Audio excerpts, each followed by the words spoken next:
ஸ்ரீமதே ராமானுஜாய நமஹ. ஸ்ரீ பாலதன்வி குரவே நமஹ. ஸ்ரீமத் வரவரமுனையே நமஹ. மார்கழி மாதத்தின் 9ஆம் திருநாளாகிற விண்ணை தினம் திருப்பாவையினுடைய தூமணி மாடத்து என்கிற 9வது பாசுரம் திருநாள் பாசுரமாக அமைந்திருக்கிறது.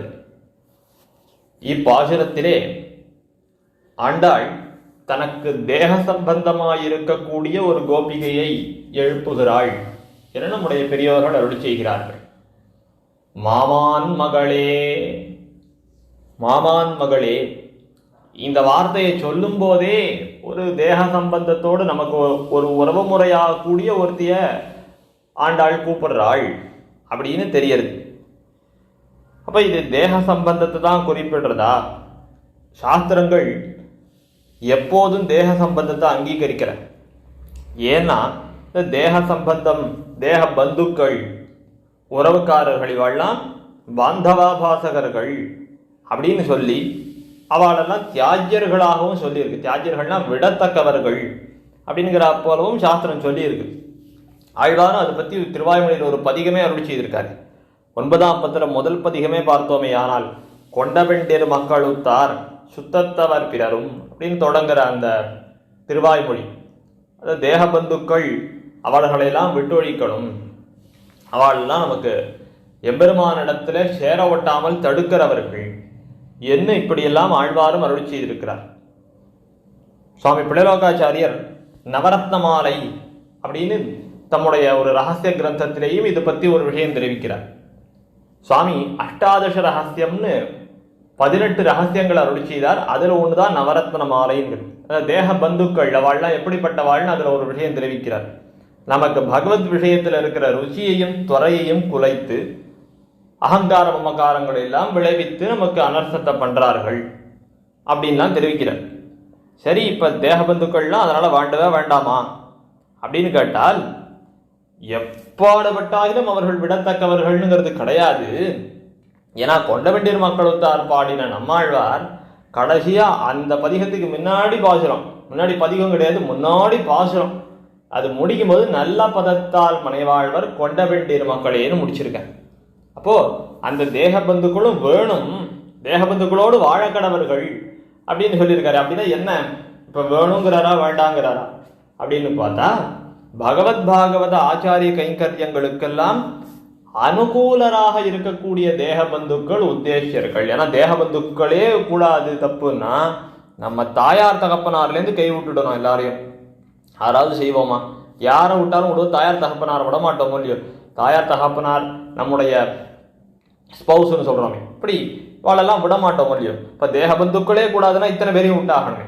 அப்போ யார் நமக்கு அந்த தேக பந்துக்கள்லையும் யார் நமக்கு பகவத் பாகவத கைங்கரியங்களுக்கெல்லாம் அனுகூலர்களாக இருக்கார்களோ அவர்கள்லாம் உத்தேசியர்கள் அப்படின்னு தெரியுது. அப்படி தேக சம்பந்தத்தையும் கொண்டாடும்படியான சில விஷயங்கள் நம்முடைய சம்பிரதாயத்தில் நம்ம பார்க்கிறோமே. என்ன, இப்போ சுவாமி ஆளவந்தார் ஸ்தோத்திரத்தனம் அருளி செய்தார். கடைசியில என்னன்னு அருளி செய்தார்? அவர் சன்னியாசி, ஆளவந்தார் சன்னியாசி.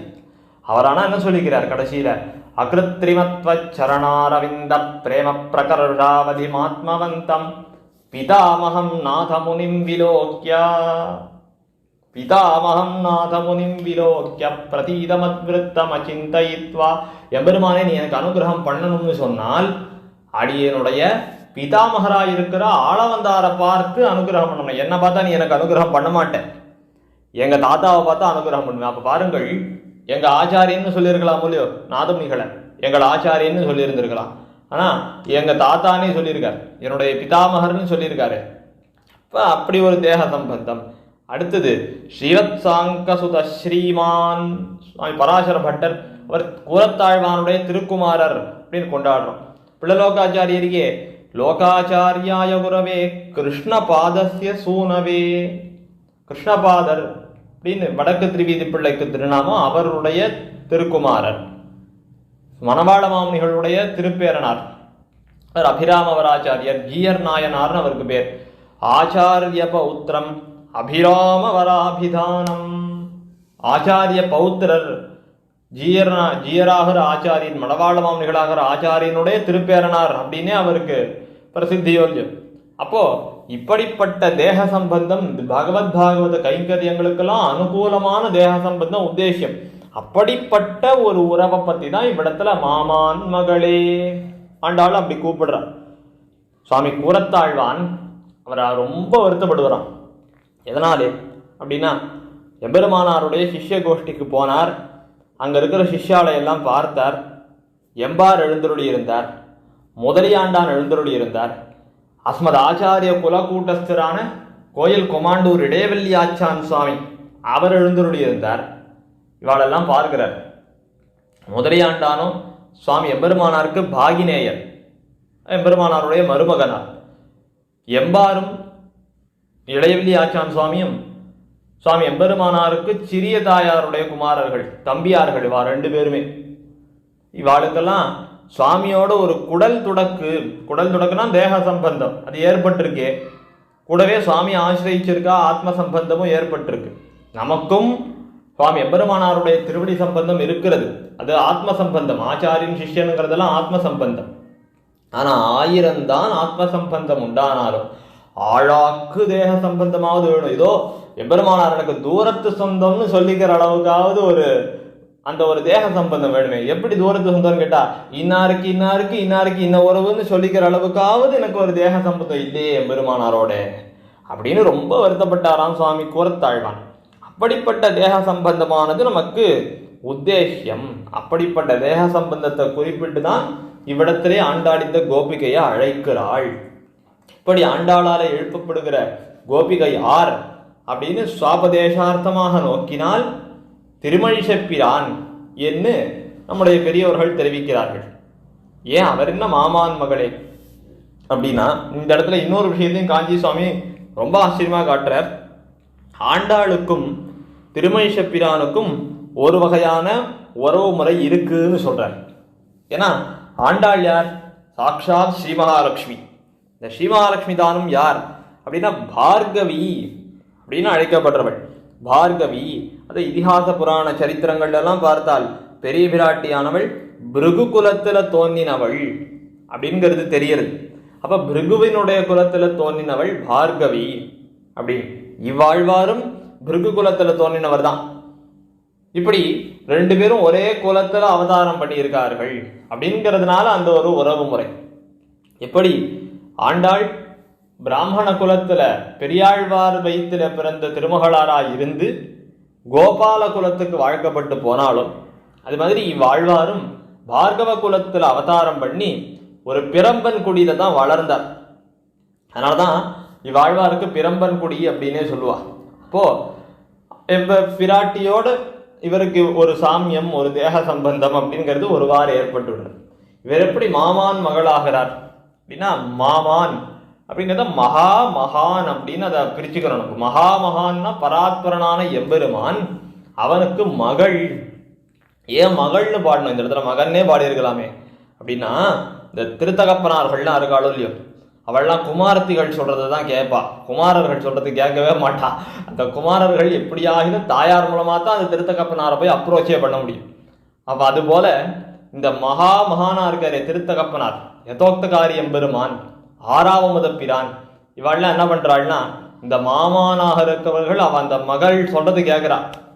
பைனாகப்பாய் சுருட்டிக்கொள் அடியே நாயிந்தே அப்படின்னு அந்த பெருமாள். அதனாலதான் அவருக்கு யதோக்தகாரி பெருமாள்னே பேரு. திருவெக்கா வெக்கனை பெருமாள், அவருக்கு வேகா சேதுன்னு பேரு. இந்த வேகவதிக்கு அணையாக படுத்துட்ட பெருமாள் அவ்வெம்பெருமான்.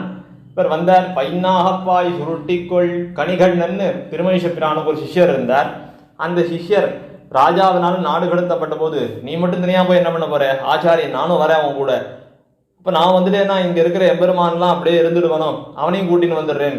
கணிகண்ணன் போகுன்னான் காமரு பூங்கச்சி மணிவண்ணா நீ கிடக்க வேண்டா, துணிவுடைய சென்னா அப்பலவனும் போகுன்னேன் நீ முந்தன் பைநாகப்பாய் சுருட்டிக்கொள்.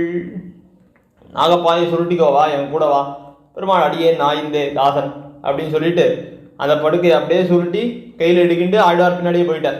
இப்போ இந்த மகள் சொல்றத தகப்பனார் இங்கேயும் கேட்டார்.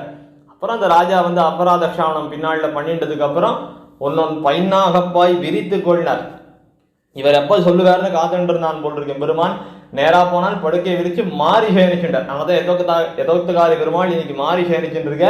யதோக்தகாரி ஆழ்வார் சொன்ன வண்ணம் செய்த பெருமாள்னு அதனாலதான் பேரே கிடைச்சிது. அது ஆறாவமுத பிரான் திருக்குடந்தை பெருமான் கிடந்தவார் எழுந்திருந்து பேசுவாழி கேசனே, கிடந்தவார் எழுந்திருந்து பேசுனார், எழுந்துட்டார்.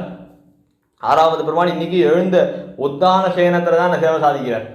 அப்படி இவெல்லாம் அந்த மகாமகான் பராத்பரனாய் இருக்கிறவன். அதுவும் அந்த எம்பெருமான் இவரால் சொன்ன வண்ணம் செய்த பெருமாள், சொல் பேச்சு கேட்ட பெருமாள் பேர் வாங்கிட்டார். அவர் இருக்கார் பாருங்கோ ஆறாவமுத பிரான். அந்த பிரானை எடுத்து நீ நிர்வாககன் நியமிக்கிறவன் அப்படிங்கிறதெல்லாம் எடுத்து இந்த ஆழ்வாருக்கு கொடுத்தார். இவர் ஆழ்வாருங்கிற பேரை தான் எடுத்துட்டார். அப்ப இவர் திருமழிச பிரான் ஆனார். திருமழிசை ஆழ்வார் திருமழிச பிரான் ஆனார். ஆறாவமுத பிரான் ஆறாவமுத ஆழ்வாராயினான். அப்படி இந்த மகள் சொல்றதை கேட்ட மகாமகான் இவா 2 பேர். அதனால இவ்வாழ்வார மாமான் மகளே அப்படின்னு அழைத்து ஆண்டாள் திருமழிச பிரானை துயில் எழுப்புகிறாள் என்னுவதாக இப்பாசுரத்தினுடைய அனுபவம் தான் அமைந்திருக்கிறது. தொடர்ந்து இப்ப திருமழிச பிரானுக்கு முந்தினவர்கள் முதலாழ்வார்கள் 3 பேர் இருக்காளோ இல்லையோ, அவர்கள் 3 பேரையும் பின்வரிசையிலிருந்து ஓரொரு பாசுரமாக அடுத்த 3 பாசுரங்களிலே ஆண்டாள் துயில் எழுப்புகிறாள். அவர்களை மேற்கொண்டு அடுத்த பதிவுகளிலே அனுபவிப்போம்.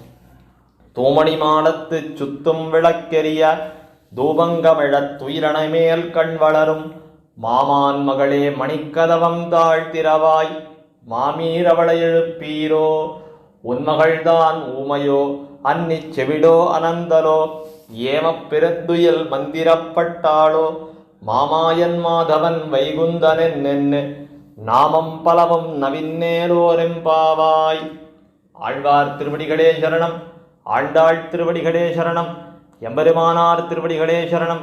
ஜீயர் திருவடிகளே சரணம்.